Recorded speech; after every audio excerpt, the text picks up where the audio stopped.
everybody, Jackie Somerville here, and welcome to my channel. I'm going to tell you a story today about the best date ever and why it was so great. If you're not yet a subscriber, subscribe to my channel and turn on notifications so you never miss another love story. So I'd already had one date with this guy. We'd been out for a dinner at a restaurant, just kind of a regular date. Lovely though, we'd enjoyed each other's company immensely. And a few days later, he sent me a text asking me if I was going running the next morning. He'd taken note during the first date of a lot of things, as you will see as the story progresses. But the first thing he'd taken note of was that I go running most mornings. And I said, yes, I am. And he said, well, can I ride my bike alongside of you? And I said, sure. Meanwhile, then I'm thinking, oh God, now I have to run longer and faster than I've ever run. And somebody's watching, and maybe wear a little makeup to run too. Not something I ordinarily do, but I felt motivated to do it on this particular occasion. So anyway, he shows up on his bike and off we go, and we come back and he says to me, do you have about 10 minutes before you have to go and jump on calls with your clients to just sit down and have a bite to eat with me? And I was like, well, how's that going to happen in 10 minutes? And I hadn't noticed that he had this little backpack on the whole time. So we sit at a picnic table right by my home, and the first thing that comes out of the backpack is a little bud vase, and he puts that on the picnic table, and then out the back pocket comes a white lily, and he puts the flower in the bud vase. And I'm like, what? He had taken note, as I said, of so many things the first date. One of them was that somehow flowers had come up in the conversation, and he asked me what my favorites were, and I said, well, I always have white lilies in my home, or lilies, as you can see.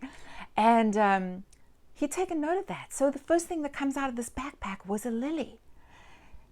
Then 2 China espresso cups with saucers, a flask of espresso, boiled eggs, salt and pepper, berries, an assortment of beautiful organic berries. What else? Oh, dark chocolate, apples. Again, he'd taken note of the fact that I'm a huge chocolate fan and I eat dark chocolate. He'd asked me questions about myself, and little did I know that he was processing all of this and coming up with something so creative for our second date. I was so impressed. And I have had some pretty spectacular dates. I've eaten at some of the greatest restaurants in the world. I've flown many times on private jets.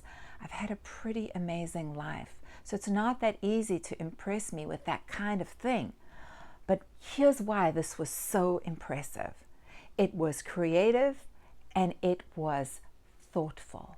He had taken note of things. He'd shown such an interest in me and in who I am and what I'm all about. And that blew my mind. It was so beautiful. And at the end of it, he made sure I had a piece of dark chocolate, and he kissed me goodbye, and off I went to continue with my workday. But what an amazing impression that made. And is it any wonder that we had another date and another one and another one, and we are in fact still together to this day. So you don't have to have lots of money to really impress somebody with a beautiful date. So I just wanted to share that with you. Make sure that it's thoughtful, it's creative, and if you actually care about the person, that's what's going to shine through. So go and be creative and enjoy your own dates from here on out, and think outside the box, and it just may lead to something pretty spectacular. So that's my story for you today. As I said, make sure you subscribe if you don't want to miss another video, turn on notifications, and if you want adults only content, make sure that you subscribe to my fan page. You'll see the link below this video and in the banner of my YouTube channel. Have an amazing day, and I will see you on the next video. Bye.